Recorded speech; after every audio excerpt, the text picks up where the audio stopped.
Number 10. Tomás de Torquemada. Ever heard of the Spanish Inquisition? Well, this guy was one of its star killers. Not only do we wish it never happened in the first place, it did, so we might as well talk about it and learn from it. But we can't discuss the Inquisition without mentioning Tomás, who was responsible for thousands of deaths. He gave people two choices: either join the Catholic Church or die, which led to thousands of Jewish and Islamic people being exiled from Spain. He played the role of inquisitor and was in charge of investigating and punishing heretics. He oversaw the burning of thousands of innocent people, as Tomás often used cruel methods of extracting confessions from people he believed to be heretics. He seemed to almost enjoy his job, hanging, burning, suffocating, and tormenting people with the rack and waterboarding. No one knows exactly how many people died during the Inquisition, but historians estimate anywhere between 30,000 to 300,000.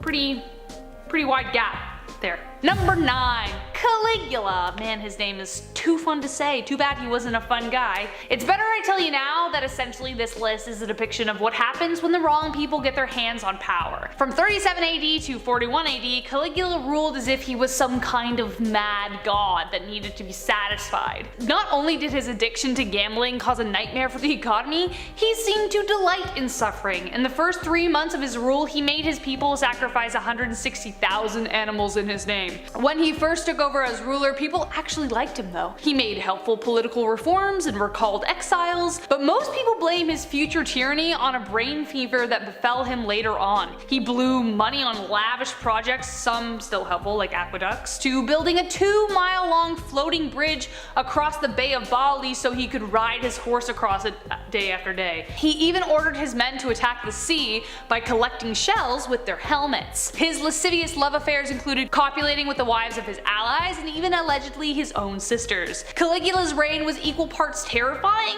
and embarrassing, which is probably why his officers stabbed him to death. Number 8. Leopold II of Belgium. During the height of colonialism, Leopold of Belgium wanted to make his mark by conquering the African Congo. As soon as I say colonialism, you know where things are going, so get ready. He made it his property, and instead of, being a good human being, he decided to establish a dictatorship instead. He made the rest of Europe think that he was acting as a good guy, so they'd give him money, then proceeded to hire mercenaries. These mercenaries were set with the task of draining as much money from the state by enforcing free labor camps. Anyone who disobeyed or failed to meet demands were severely punished and even had their limbs removed. Leopold was responsible for the deaths of 20% of the population and thankfully was stopped before he could do more damage. Roger Casement, after doing a little digging, released a report which detailed the horrors he had committed under the guise of philanthropy. He was forced to surrender the Congo, though it was considered a part of Belgium until the 1950s. Whew, buckle up folks, it only gets worse from here. It's number 7 and we're already at Genghis Khan. Get ready. Genghis Khan, ruler of the Mongolian Empire, killed so many people. He changed the carbon footprint of the earth. In one single battle, he killed over 1.2 million people. Though this sounds like an exaggeration, I don't find it hard to believe, since he just left the corpses to rot. The battlefields became oily and whole mounds of mountains of bodies formed. Genghis Khan was supposedly responsible for over 40 million deaths. If you need a number to compare that to, that's the same amount of people who died in World War I altogether. He also enjoyed in excess the spoils of war, brutalizing women and assaulting them. In addition to that, he held mass beauty contests, and all those who didn't win would be given to his soldiers like objects.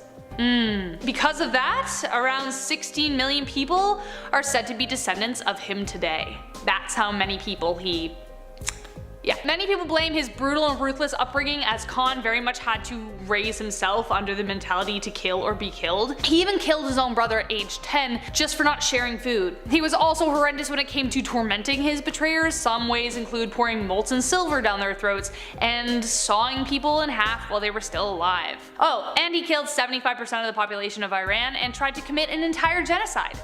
Yeah, the list goes on, but so does this list, and there is more to come, so Let's go. Number 6, Talat Pasha. Pasha was the Grand Vizier to the Sultan of the Ottoman Empire in the early 20th century and was the main architect of the Armenian genocide. When Armenian families were evicted from their homes in 1915, his signature was on the orders. On April 24th, they executed several hundred intellectuals in order to begin Turkifying the country. Many were sent through the Mesopotamian desert on death marches without food or water after being stripped naked so the sun would just boil them alive. Anyone who stopped walking was shot.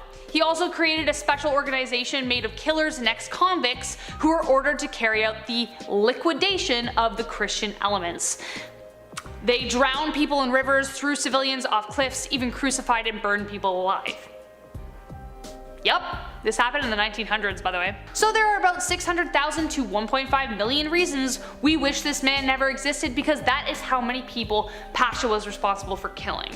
Ooh, man. Number 5, Idi Amin. General Idi Amin staged a coup on January 25th, 1971 and forced Uganda's first Prime Minister Milton Obote into exile. From there, he created a reign of terror that abused Uganda's freedom after more than 70 years of British rule. Amin organized mass executions of Akoli and Lango Christian tribes who were loyal to Obote. He terrorized his own country with internal security forces whose main purpose was to eliminate those who opposed him. His brutality also resulted in the collapse of the economy. This man just seemed like he just didn't have a single good bone in his body. He was also rumored to have eaten human flesh, and his vicious and inhumane rule resulted in the death of 300,000 civilians. Eventually Amin was forced to flee and sought refuge in Saudi Arabia, though he was never punished for his crimes and died in 2003 due to organ failure. So he got away with it, essentially. Number 4, Pol Pot. You'd think a leader's job would be to protect and serve their country with love and respect, but I guess Pol Pot didn't see it that way. Originally named Salah Sar, Pot was the leader of the Khmer Rouge totalitarian regime during 1975 to 79 in Cambodia, though technically longer. It was a radical communist government who caused the death of more than 2 million people through forced labor, starvation, disease, torment, persecution, and execution. He wanted to purify society, wanted to extinguish capitalism, Western culture, city life, religion, and all foreign influences in order to form a pure communist regime. All media outlets, along with embassies and external medical help, were refused, and essentially he barricaded Cambodia into their own little world. Education was halted, healthcare eliminated. It was crazy. The people were forced into slave labor on the killing fields, only allowed 180 grams of rice a day. Deadly purges were conducted to eliminate remnants of the old society, including monks, police, doctors, lawyers, teachers, ex-soldiers along with their families, and former government officials. His cruelty and madness knew no bounds. It took years for him to finally be put under house arrest by his peers and was never truly punished for his crimes against humanity. He died of a heart attack in 1998 following his arrest. So, yeah. Number 1 spot, Mao Zedong.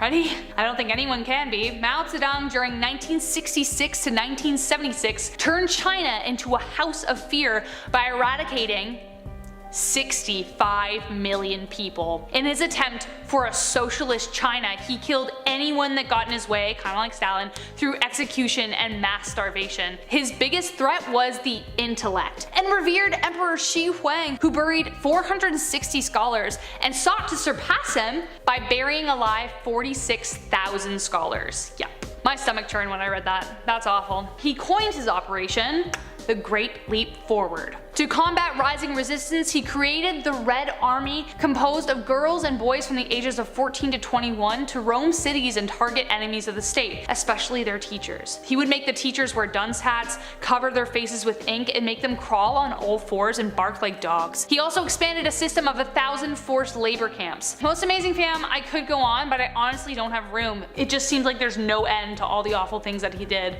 For all these reasons and more, Mao is of course in our number 1 spot. Number 9, the King James witch hunts. Of course, we have to add some more witch hunts to this list because there were many, and this time they weren't hanged, they were burned at the stake. Not fun. And this by mere scale was much worse than the Salem witch trials. For some reason, King James I of England had something against women. Oh, sorry, I meant witches. 85% of the people accused were women.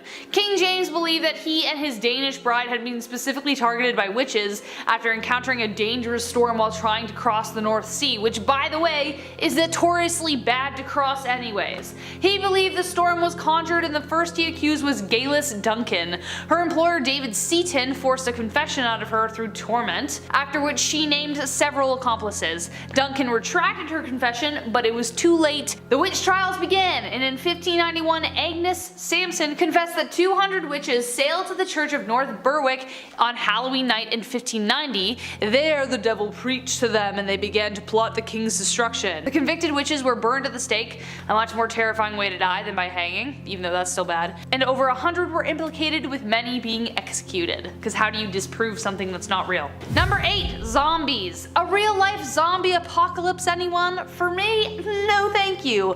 I'm not nearly as scared of witches as I probably should be, but I definitely don't want to be anywhere near a zombie movie, unless Simon Pegg and Nick Frost are involved, because I love them. I would sell my soul for that. While many of us like to romanticize the Renaissance, it actually had a mini zombie infestation, specifically in Italy, and a major outbreak of syphilis broke out in 1494, which is probably one of the most horrific STDs known to mankind. If untreated, it can literally eat your face off. In the mid-15th to 16th century, Italy was a field of war, which most likely led to the infection, with all the comings and goings of travelers and the affairs. They had awful ways of treating it, many of which involved the use of hot pokers in places I can't nor want to mention. I'm not sure what terrifies me more, the disease or the medical care used to treat it. It affected most of the nobility, especially those in the military, who would often seek out extramarital affairs. The son of Pope Alexander VI is one famous example. Cesare Borgia had to wear a leather mask to hide the disfigurement from the disease.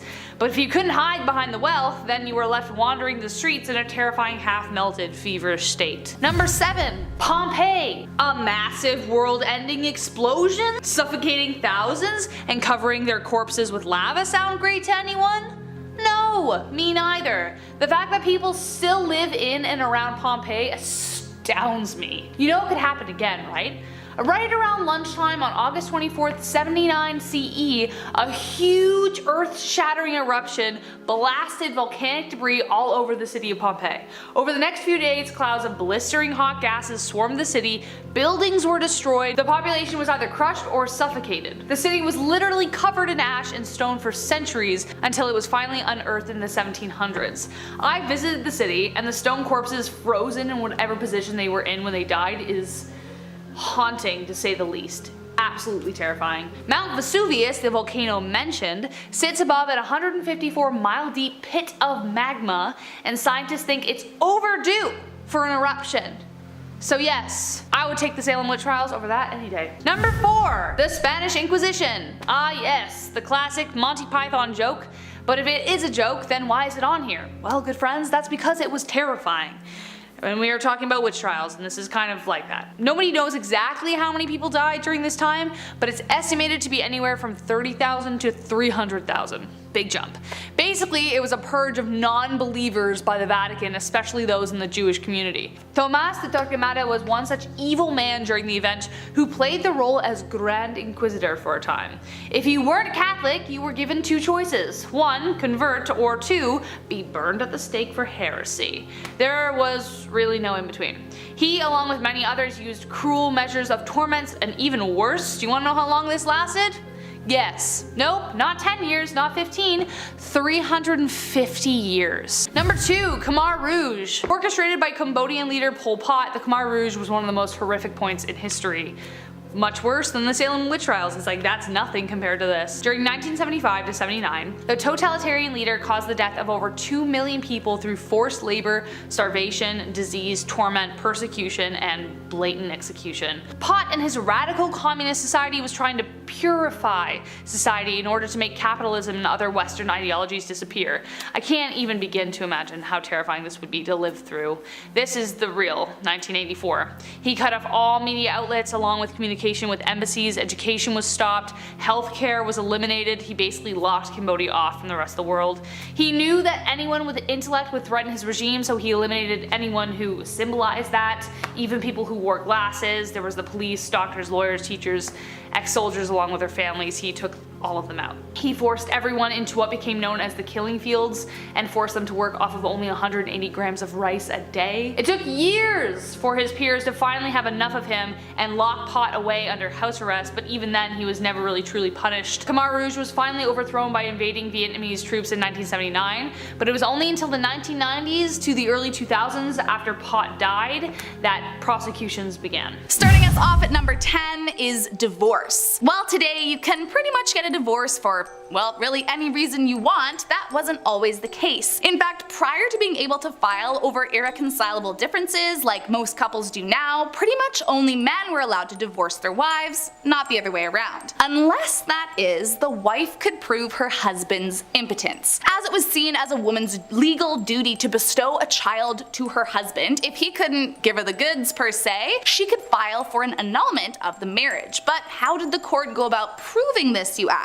Well, of course they couldn't just take the woman's word for it, so they would bring in a witness, usually a sex worker, to try and arouse the man. That, or the court would enter your marital bedroom and, well, you know, see for themselves just how well the man could get the job done. If he did in fact have any issues completing his manly duties, the woman could be freed of the marriage. Just be careful they don't accuse you of becoming a witch. Next up at number 9 is man-made fertilizer. The Battle of Waterloo in 1815 resulted in the death of an estimated 60,000 soldiers, but not many of these bones have ever been recovered, and the reason why is pretty grim. In a strange, twisted series of events, the English decided to clear the field of the corpses and put the bones to use in a rather effective, but albeit creepy way. Newspapers of the time reported that the fallen French army were ground up in Yorkshire factories and the bone dust was added to their manure. Apparently the oil from the marrow proved especially helpful in the grave robbing turned fertilizer plan, and the fertilizer was purchased by farmers across England and scattered widely to help grow their crops, meaning that an entire generation of England ate food made possible with the help of dead French soldiers. Coming in at number 8 is Qin Shi Huang. Before the understanding of modern science, there was a lot of ideas about elixirs and remedies that have quite literally no logic to back them up. Now, of course, it wasn't their fault. They truthfully didn't know any better. But looking back, that doesn't make it any less wild. The first emperor of China, Qin Shi Huang, was one of the many intent on finding the elixir of immortality, and so he demanded his royal doctors find this magical potion for him, otherwise he would have them killed. I mean, just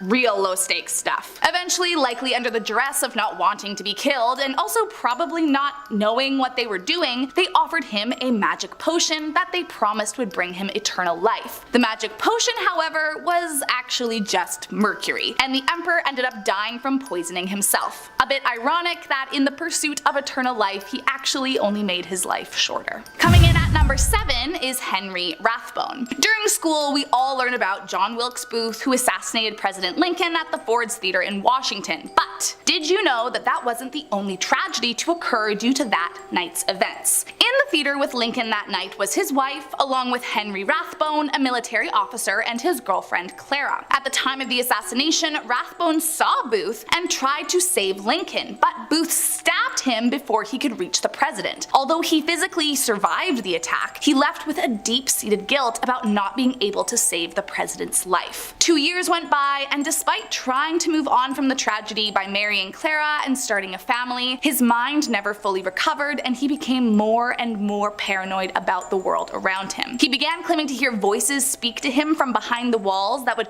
taunt him endlessly, until eventually they pushed him towards complete breakdown. Convinced it was the only option, Rathbone shot and killed his wife before stabbing himself in an attempt to take his own. But just like before, he survived the attack on himself. Eventually he was tried for killing his wife and sent to live the rest of his life in an asylum. Coming in at number 6 is an animal trial. So not only did they have trials over the impotence of a man, believe it or not, you could also take a literal animal to court in the Middle Ages. I kid you not. The whole kit and caboodle would be present. A judge, prosecutor, witnesses, a defense attorney. They truly took it very seriously. The reasoning behind it all, I suppose, was that at the time, law prohibited punishment without trial for everything and everyone. The first recorded instance was the prosecution of a pig in France in 1266, accused of eating a young boy. The pig was found guilty for his crime and executed as punishment. If that doesn't sound crazy enough, keep in mind the judge would hold the behavior of the accused animal against it. And if the court didn't feel the animal was acting properly, that was taken into account. These trials were only put on against domestic animals, as they truly believed, having been in the company of humans, they should know how to act. Now, not all animals were executed for their crimes. Some lesser criminals were merely excommunicated from the church or cursed and sent to live in the wild, but it's still crazy. I mean, honestly, I wish I was making this up. Coming in at number 5 is John Scott Harrison. Raised by the 9th President of the US, William Henry, and the father of the 23rd President, Benjamin Harrison, although John Scott himself never rose to presidential ranks, he did serve 2 years in Congress and was a prominent political figure in his time. But one day he decided politics wasn't really for him anymore and spent his last 20 years managing a farm in Ohio. After his death in 1878, his family gathered for the service and took great pains to protect his grave. At the time, grave robbing was at an all-time peak due to the demand for cadavers in medical schools. To avoid having his father be another subject of this, Benjamin had an unusually deep grave made and placed a massive stone that required 16 men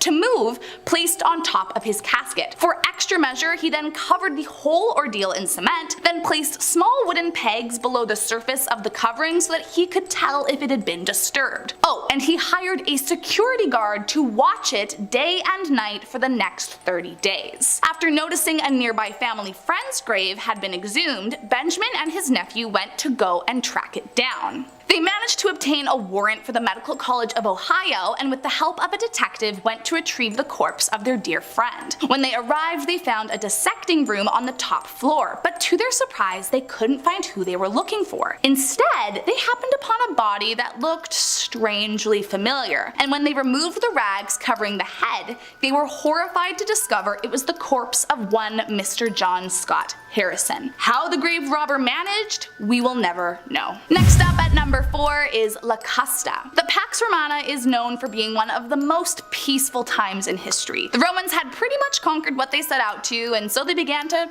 just chill out for a bit. Then along came La Custa, esteemed maker of poisons and the world's first serial killer. Well, more like a hired assassin by the Roman Empire. Locusta was routinely caught poisoning people, and despite frequent arrests for her killings, was always let free.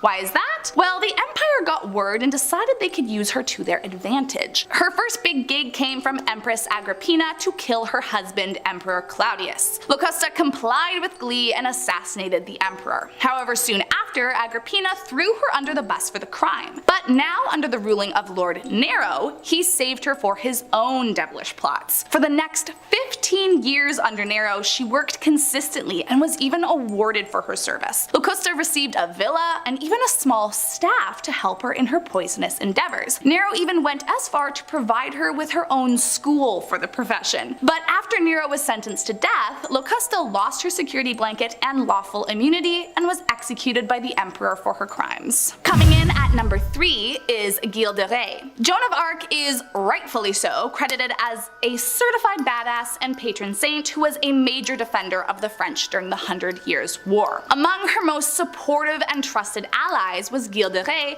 an esteemed knight in the French army who was appointed the highest military distinction one could receive at the time. But if he was such a big deal and close companion of Joan, why isn't he as widely celebrated? Well, that's because sadly he was actually super evil. By day he was defending France beside Joan of Arc, but at night he was into the senseless killing of minors in occultist rituals. Often he would lure the unsuspecting victims in with psychological torture, convincing them them that it was just a game before bludgeoning them and doing other cruel and unspeakable things to their corpses, supposedly using them for his rituals. Eventually, he was found out and tried for his crimes, admitting to all his vicious acts and hanged as punishment. Although no one knows for sure, it's suspected he had nearly 150 victims. Coming in at number 2 is virginity tests. Back in a time when a woman was merely the property of her husband, there was one very important thing that needed to be assured before the wedding night: that she was pure. Mostly because it was believed that the consummation in fact kind of sealed the whole husband owning his wife deal, and if she had done it with anyone else, she didn't really belong to him.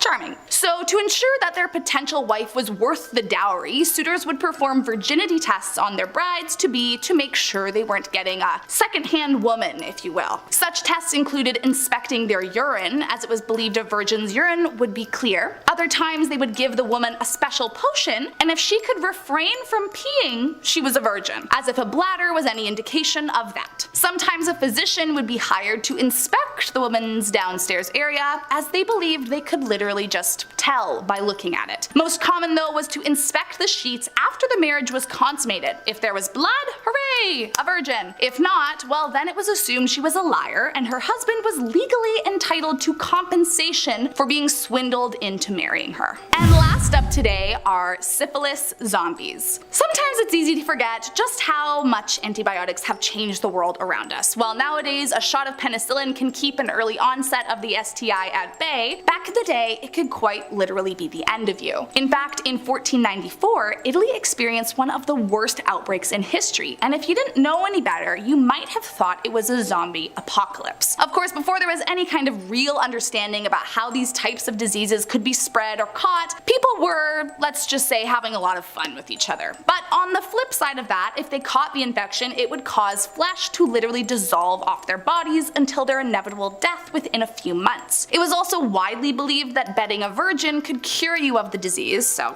that's fun. Apparently, it was not uncommon to witness people missing hands, feet, eyes, noses, or look as if they'd been dropped into a vat of acid while walking down the street. Also remember that it took a few months before the disease actually killed them, so they were just living in excruciating pain while their flesh was slowly eaten away, in some cases right down to the bone. With that image in mind, it does make a little bit more sense as to why they believed you would go to hell for premarital relations. Like, I kind of get why they thought it was the devil punishing you for your sins. Thank God for antibiotics. And we're kicking off this list with the Attack of the Dead Men. Now, I learned about this from a song by Sabaton, awesome band, definitely check them out, but it's based on a real-life battle that took place between the Germans and the Russians in World War I. On August 6, 1915, the Germans had unleashed a barrage of poison gases on the enemy before beginning their advance. They didn't think they were going to come up against much resistance, if any at all, but they were wrong. From the smoke and ashes came several Russian survivors. They were coughing up blood and bits of their own lungs. Their skin had begun to decay. They looked like reanimated corpses, and the Germans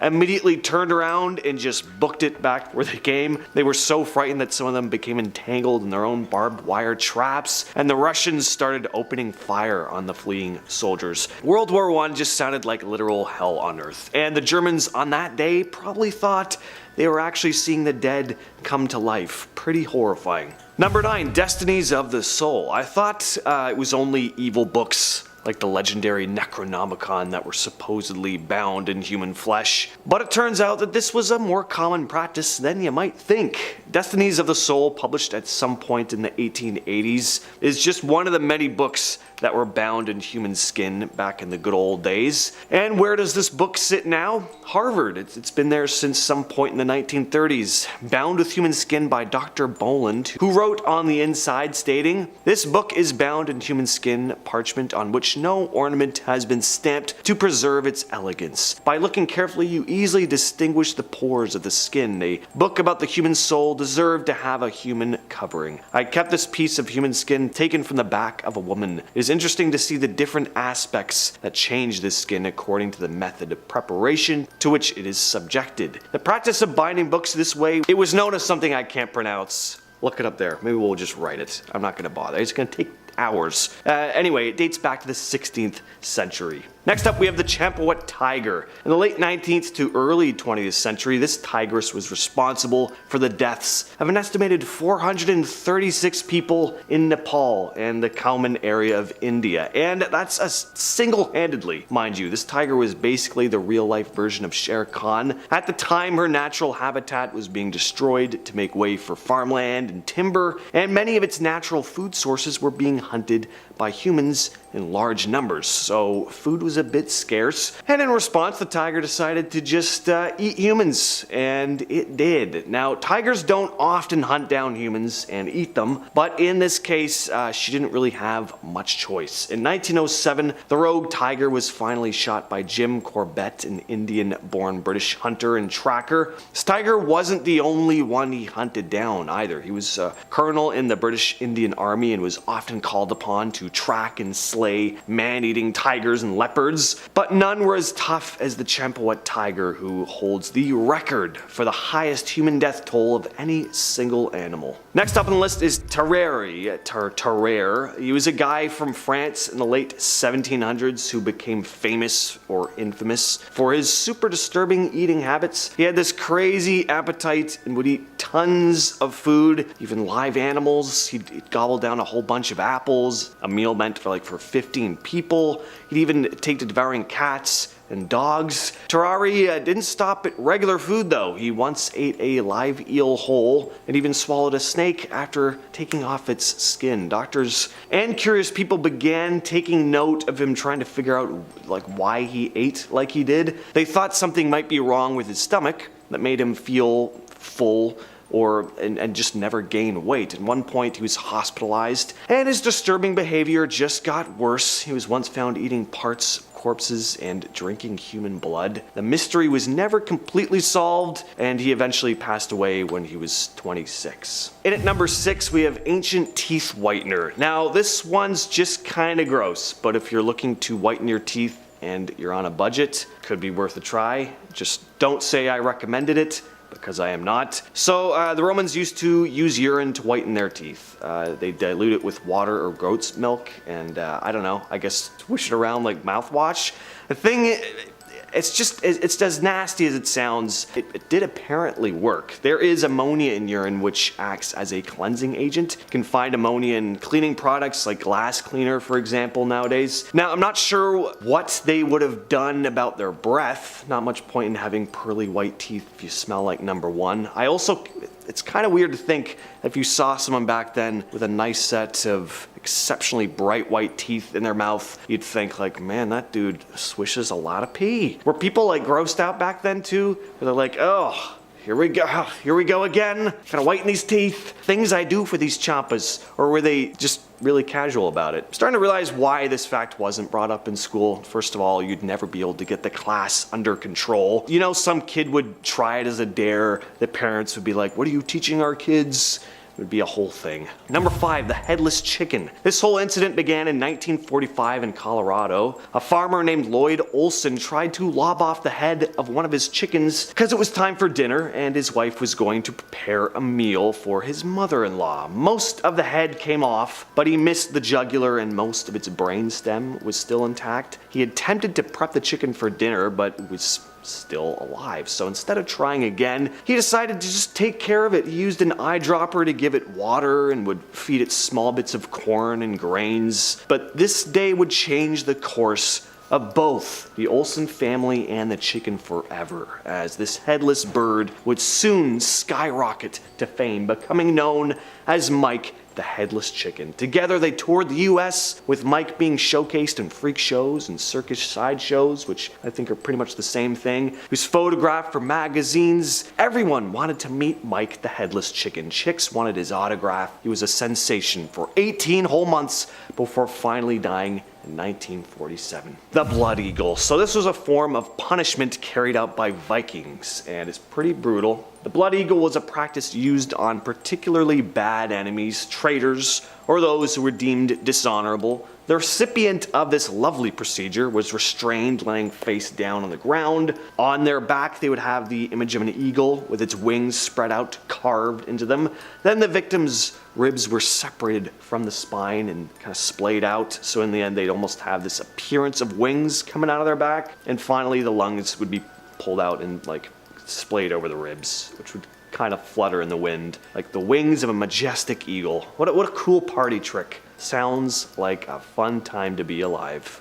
Next on the list we have the tapeworm diet. This was a bizarre weight loss method popular in the early 20th century, which involved intentionally ingesting a tapeworm in the hopes of shedding weight. Advertisements claimed that the tapeworms would consume a portion of the food in the digestive tract, leading to weight loss without altering one's eating habits. And people looking to lose weight could purchase tapeworm cysts, usually in the form of a pill from dubious sources. Once ingested, the tapeworms would grow and absorb nutrients from the host's food. As they matured, the tapeworms would reach several feet in length. Weight loss was just a side effect of malnutrition, and the body's struggle to absorb nutrients effectively due to, having a tapeworm in their stomach. This was obviously incredibly dangerous. There were complications including abdominal pain and worse stuff. In some cases, of course, life-threatening conditions if the parasites migrated to other parts of the body especially. And the tapeworms couldn't really be controlled or selectively removed once inside the body. And eventually, medical professionals stepped in and began to denounce the tapeworm diet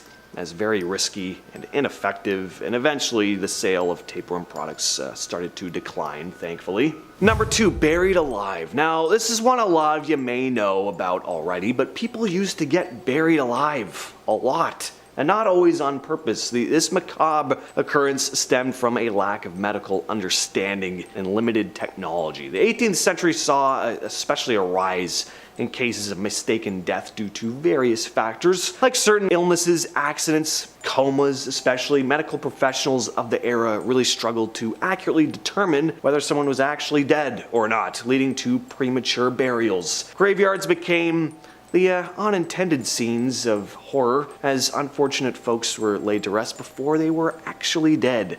The fear of being buried alive was a very real concern in society at that time, which led to the invention of various safety measures to prevent people from dying in their graves, which is an odd sentence to say. Some coffins were fitted with bells or strings attached to the deceased's finger, which would be pulled from above ground in case they woke up. Then hopefully a gravedigger would hear the bell and race over to dig the person out. And coming in at number 1, we have mummy medicine. Mummy medicine was practiced for hundreds of years and involved using ground up mummy remains in medical remedies. European apothecaries believed that powdered mummy could cure various ailments due to its perceived mystical and restorative properties. The main source of these mummies was, of course, Egypt, where preserved corpses were plentiful due to natural dehydration in the dry climate. Mummies were ground into powder and added to medical concoctions believed to treat conditions ranging from epilepsy, stomach disorders, and the demand for mummies was so high that sometimes led to the deliberate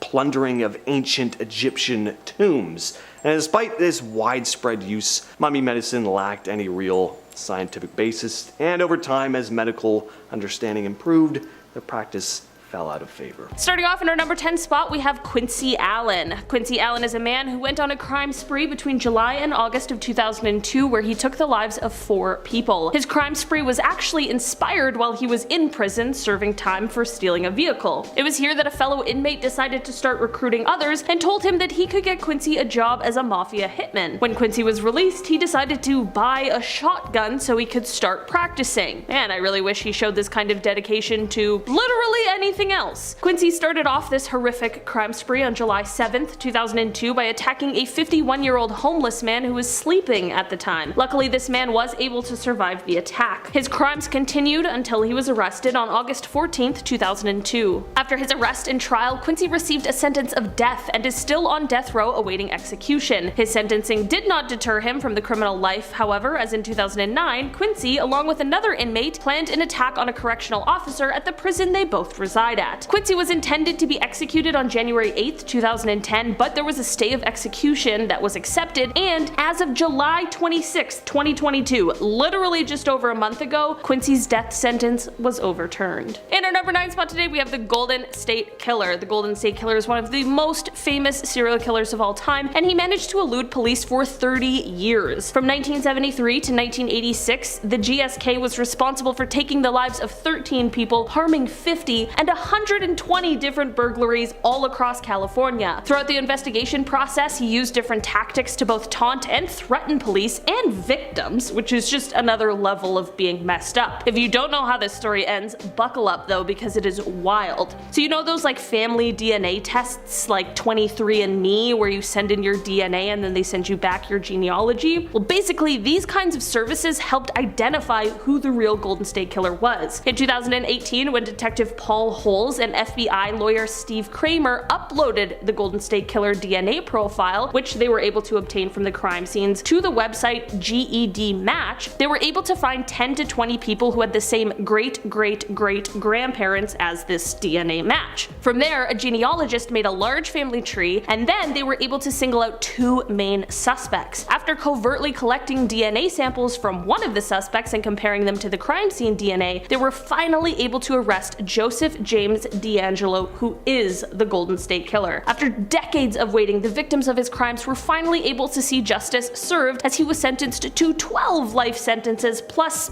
8 years. He was spared the death penalty because he admitted to numerous crimes he had perpetrated, some of which he wasn't even being charged for. He is now 75 years old and will definitely spend the rest of his life in prison. In our number 8 spot today, we have David Berkowitz. David Berkowitz, or the Son of Sam, is an American serial killer who terrorized New York from July of 1976 to July of 1977. He took the lives of 6 people and wounded 7 others, all while eluding the biggest manhunt in New York City history. He was one of those arrogant ones who leaves like little notes for the police promising to do it again, but his arrogant self was caught for his crimes, and he was arrested on August 10th, 1977, and was indicted for his crimes. He confessed to all of them and claimed that he was just obeying the orders of a demon that had manifested itself in the form of a dog that belonged to his neighbor. He was found mentally competent to stand trial, and he pleaded guilty to his crimes, which left him sentenced to 6 consecutive life sentences. He later admitted to making up the dog story, which yeah, duh, but he did say that he was a member of a violent satanic cult and his crimes were committed as a part of that. These claims were investigated, but no one has ever been able to confirm or deny them. In our number 7 spot today, we have Tex Watson. Tex Watson was one of the central members of the Manson family, which was led by Charles Manson, and he was a willing participant for the horrible Tate and LaBianca crimes that took place on August 9th and 10th, 1969. In October of 1969, Tex knew his arrest was coming, so he fled to his home state of Texas, but was later arrested and extradited back to California. Once he was in California, he refused to talk or eat and ended up losing 55 pounds, which got him sent to get tested to see if he was fit to stand trial, which he was. In 1971, he was convicted on 7 counts of first-degree unalive and 1 count of conspiracy to commit unalive. He originally received a death sentence, but it ended up being commuted to life in prison. Get this, you guys, though, he was able to release a book while in prison, and he got married,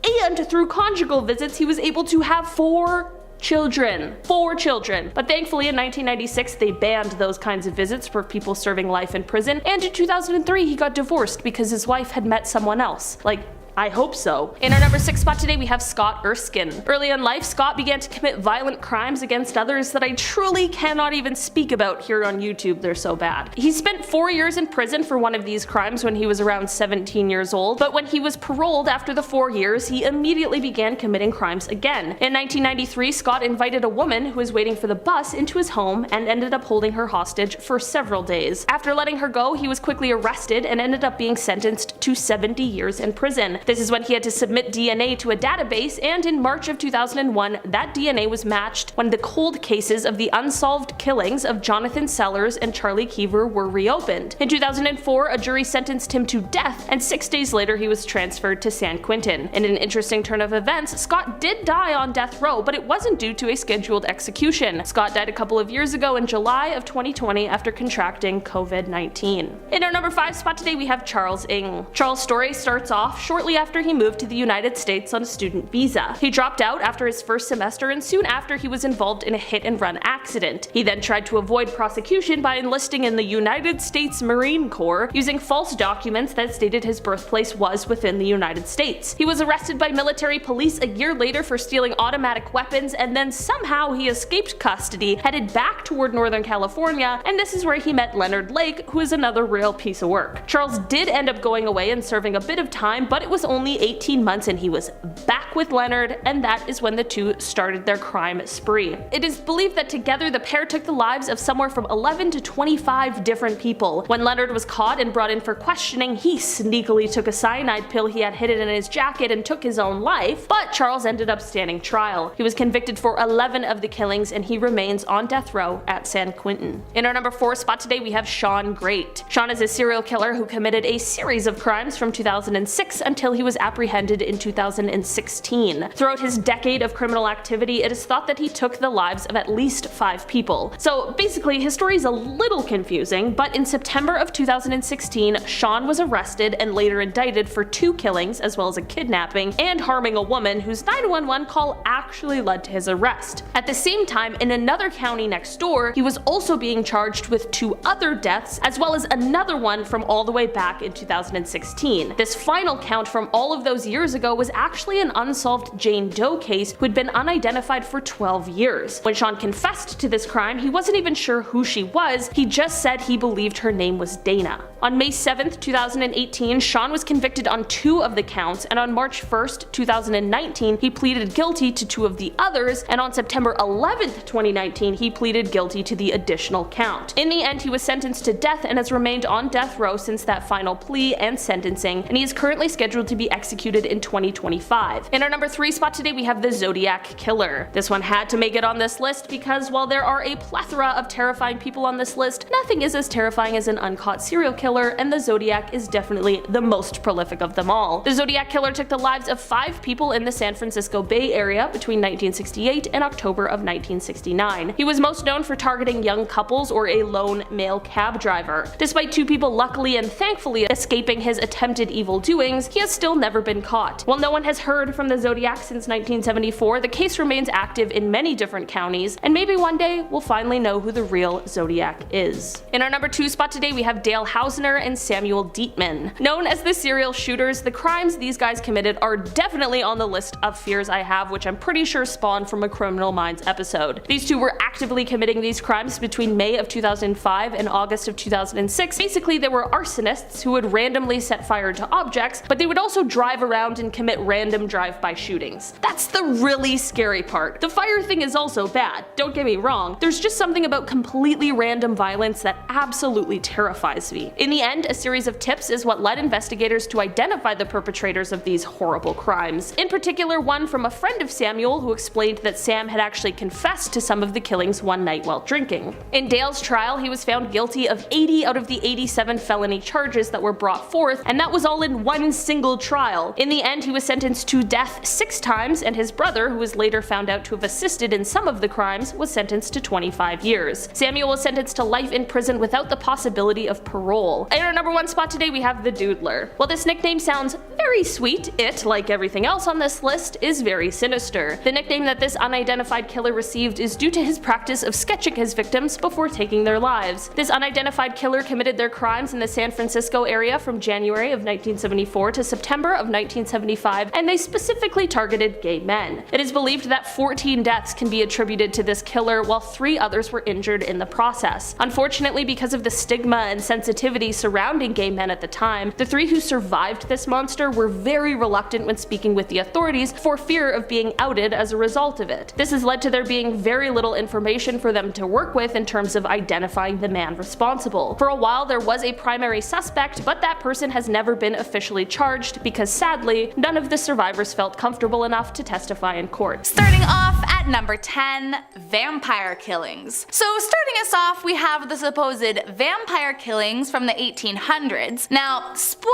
alert here, they weren't actually vampires. Well, I guess I don't know that for sure, but I'm gonna go out on a limb and say they weren't. Anyways, back in the 1800s, people in New England believed that cadavers were rising from their graves at night and preying on the living. So to solve this problem, they began exhuming the cadavers. Now, some kept it simple and just turned the cadaver face down, but others jumped to more extreme methods like ripping the bones apart and rearranging them, or burning the deceased person's heart and inhaling the smoke. Apparently at the time, it was believed inhaling the smoke cured tuberculosis, though I can only imagine it made matters much worse for them. Some towns were so into the ritual that they would even hold festivals during the process and celebrate the exhumation and subsequent destruction of the corpses altogether. So while it was incredibly unsettling, they did truly believe they were vampires haunting them in the night, so I guess it gave them some peace of mind. Next up at number 9, dentures. While today dentures are made from composite resin or sometimes porcelain, during the 18th and 19th centuries, of course, those materials weren't available. But as you can imagine, people were still losing teeth at an even higher rate due to the high sugar diet, attempted teeth whitening, which was really just wearing away their enamel instead of brightening it, and the overall lack of knowledge around hygiene. So dentures were still needed and wanted by many. So what was their material of choice? Well, for the easiest and most profitable route, many would acquire the teeth from dead bodies. Although if you had some money, you might be able to afford dentures made from ivory. Other materials were sometimes the teeth of animals or wood, but honestly, I think we can all agree that none of those sound like terribly sanitary options, considering professional physicians at the time weren't sterilizing instruments and some didn't even believe in disinfecting prior to surgery. Next up at number 8, stained glass. If you walk into just about any old church, you'll notice the walls are decorated with beautiful stained glass. But what might surprise you is that in some of the particularly older pieces, there is a strange ingredient that helps it all come together. In 1112, a German monk wrote about the process of creating the beautifully colored glass, and as he detailed, it starts off innocently enough, adding sand and potash at a high temp until it becomes molten. From there, they'd add a stabilizer before coloring the glass with different metallic oxides like copper, cobalt, and gold. But once the glass was cooled and shaped, the small details were added by paint. They made the paint usually from lead or copper and would then suspend it in urine. So quite literally, some of those old stained glass windows were painted with pea paint, which I mean kind of just makes me giggle if I'm honest, but it is definitely a weird ingredient to think about being in paint. Coming in at number 7,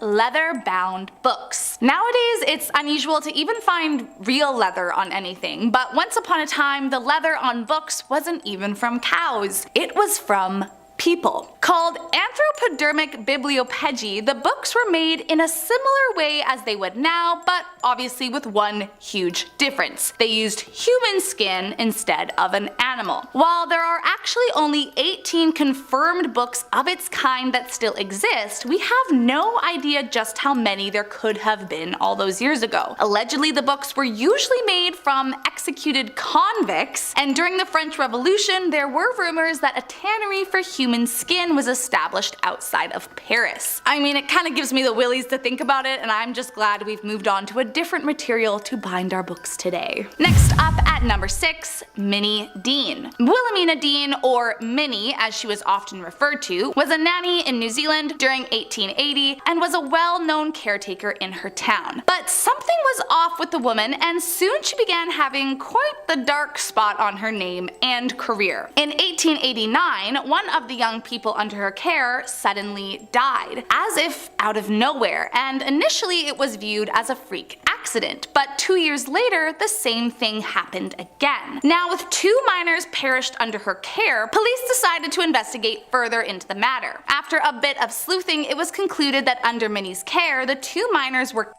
as she was attempting to take out life insurance on them. Police immediately took the remaining young boy in her care, finding it in dirty clothes and drinking curdled milk. By 1895, the investigation into her crimes continued, and she was spotted trying to flee on a train with another victim in her arms. And when police searched her house, they found 3 more covered up victims. Eventually found guilty for all her crimes, she was the first and only woman ever hanged in New Zealand. Next up at number 5, radiation test subject. In 1999, a man named Hisashi Uchi was a power plant technician, and he became known for being exposed to the highest amount of radiation of any human in history. While working at the Torquemada nuclear power plant, after a lack of safety protocols, improper training, and just an overall pressure to meet deadlines, Uchi and his coworkers made a terrible error. They mistakenly mixed an incorrect measurement of radioactive materials into the wrong tank, and as you've probably figured out, it caused a near fatal burst of gamma rays. Hisashi, who happened to be the closest to the incident, was brutally injured and sent to the hospital. Once he was there, it was discovered he had no more white blood cells, so essentially meaning that he had no remaining immune system. And despite being in intense pain with a rapidly deteriorating condition, doctors kept him alive under the family's request. So for 83 days, Uchi remained alive, being used as a test subject for experimental radiation treatment by the doctors, which, I mean, in their defense was the request of the family, but still, he endured several cardiac arrests, lost all of his skin, and suffered brain damage as well as organ failure. One of the last things Uchi ever said was, quote, "I can't take it anymore, I'm not a guinea pig." And then finally, one more cardiac arrest released him from his torture. Coming in at number 4, Mumia. Most widely practiced between the 12th to the 17th century, although there were a few cases in the 18th century that pop up, mumia was widely used as a means of medicine in many European countries. Now, if you can't tell by the name, mumia is creepily just as it sounds, the use of human remains to fix a living person's ailments. It was believed by many of the top physicians at the time that ingesting certain remains prompted the medicinal power of the mummy and could cure things like coagulated blood, pain, coughs, inflammation, cramps, and even heal open wounds. Now, they didn't just sit around eating the carcass directly, instead they would either grind the bones into a powder and drink it from there, or drink an extracted liquid from the embalmed individual. In fact, it was so popular at one point that it's believed the reason there are so few mummies these days is because of the high demand of flesh at the time. Coming in at number 3, James Jameson. One of the heirs to the Jameson whiskey family fortune,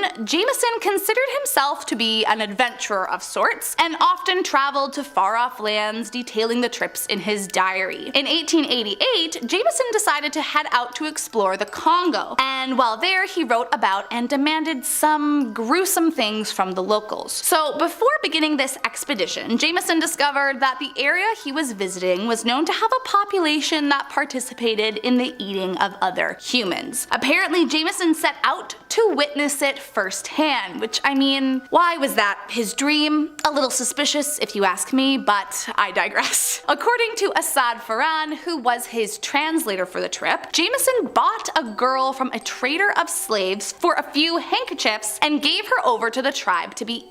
Allegedly, he didn't pay the tribe directly, but in a roundabout way, he did sort of pay to have this girl. What's even more gross is that he proceeded to draw and paint watercolors of the gruesome event while it happened, which again, just wrong on so many levels. Coming in at number 2, Cambodian Barbies. You may have been taught about the Khmer Rouge in history class, but if they don't ring a bell, essentially they were an extreme communist regime in Cambodia that held government between 1975 to 1979. They were known for being extremely cruel and committed some of the most horrifying acts of genocide in history, with nearly 2 million perishing under their ruling. Now, during their radical rule, the entire country was isolated from all foreign influences. measures. This included closing schools, hospitals, factories, banks, foreign agriculture. They believed this would stimulate the rebirth of the country, but of course, all it did was send it into desolate famine and poverty. Led by a man named Pol Pot, the people of the country could not forage for food, despite the fact that everyone was starving, and anyone who disobeyed the orders was killed. Apparently, as the people became more and more desperate, they began to turn to folk magic, turning Barbie dolls into smoking talismans for luck. Thankfully, since its dissolution in 1999, all the leaders have been jailed for their atrocities, and the people are freed from the genocidal regime.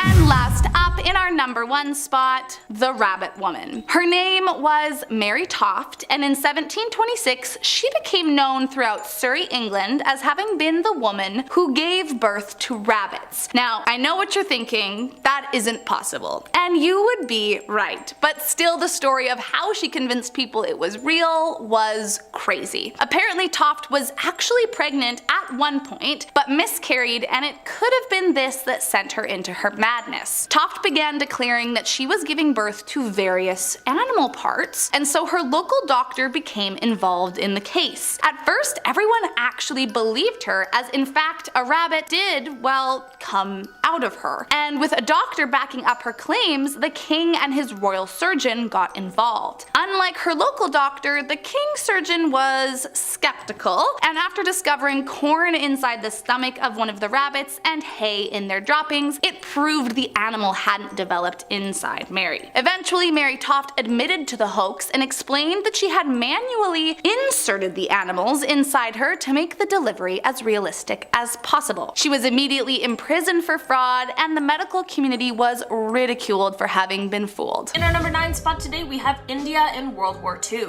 It would be shocking to hear of a school not teaching anything about World War II, but it's often that we don't truly get the full scope of what went on. One thing I saw brought up a few times was the role that India played in the war and what they went through. Firstly, if you didn't know, India played a huge part in the Second World War. We normally hear of the large death tolls from the war, such as the 418,000 Americans who died, or the 450,000 people from the UK, which, don't get me wrong, is a huge and terrible number. But it is estimated that 3 million Indian people died in World War II, which is something I have literally never heard of anyone talk about before. India was fighting Japan, which for the record also had an extremely high death toll in this war, on the Eastern Front, and they were fighting Germany on the Western.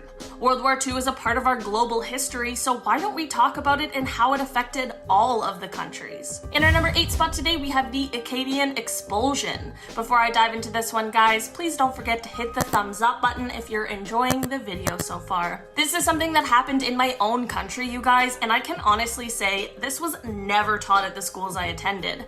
The Acadians were descendants of the 17th and 18th century French settlers who settled in the area that is now the Canadian Maritimes, so New Brunswick, Nova Scotia, and Prince Edward Island. In 1730, Acadians had to swear to British authorities that they would remain neutral on any conflict between Britain and France. Basically, one thing led to another, and the governor of Nova Scotia at the time, Charles Lawrence, saw the Acadians as some kind of a threat, and he also wondered why people who weren't from the area were allowed to live on such a beautiful part of the land. Well, isn't that real rich coming from someone who also wasn't from the area?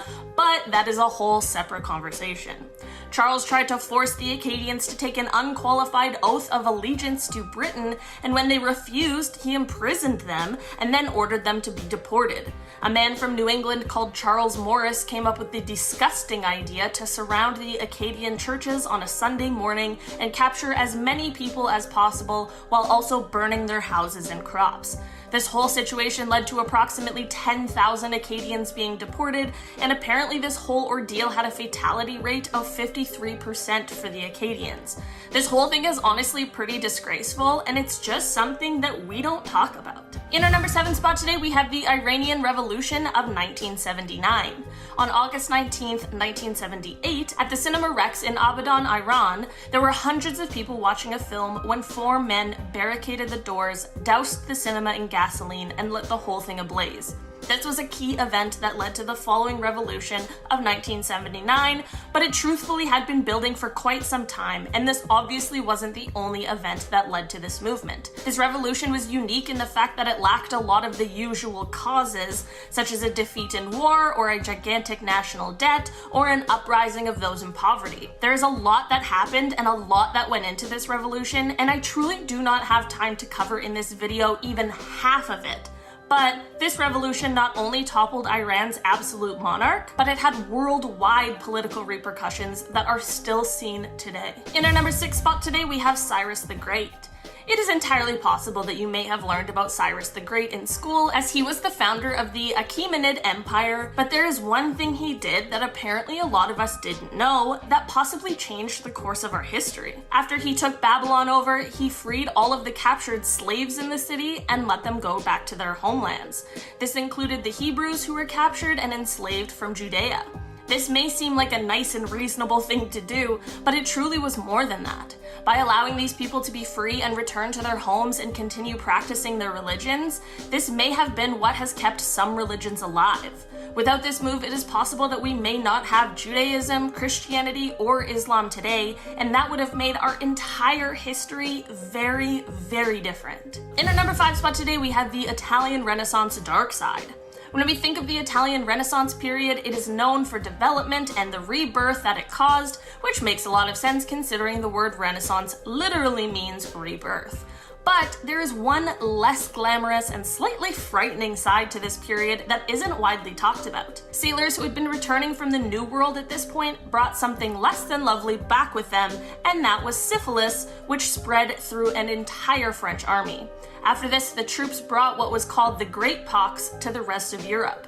Since there was no penicillin or banana medicine back then, the disease spread rapidly and the symptoms were pretty gruesome. It would often happen that a person who had fallen ill would have the skin on their faces essentially be rotting away, which would leave large ulcers. Some people's noses and lips would be pretty much gone, and it happened often that people would sadly pass away from the disease. So basically what we think of as a beautiful time in Europe was both world-changing, but also very scary, and like pretty close to a zombie apocalypse. In our number 4 spot today, we have the history of dentures. I suppose this one is less of an event and more of a weird practice, but I just had to include it. I don't have a ton of experience with dentures, but they seem to be a pretty straightforward thing these days, aside from the cost of dental, but things weren't always the way they are today. Instead of dentures being made of fake teeth, before they used to be made with real human teeth, which is absolutely disgusting to me. After the Battle of Waterloo, scavengers went and took the teeth off of the corpses, which is quite a job, and then they sold these teeth to dentists. These dentists would boil the teeth, chop the roots off, and then attach these teeth to ivory base plates and then sell them to the customers. Aside from this being an extremely morally questionable practice in its entirety, it is also just so creepy. In our number 3 spot today, we have telephone cats. If you're a cat person, you might want to skip over this number. In 1929, 2 scientists at Princeton University wanted to conduct an experiment in order to test how auditory nerves perceive sounds. This is obviously extremely important research, but the way they went about this is truly messed up. They took a sedated but alive cat and cut out a part of its brain. They then attached one end of a telephone wire to the cat's auditory nerve and then the other end to a telephone receiver. When one of these scientists spoke into the cat's ear, the other one could hear it on the other end.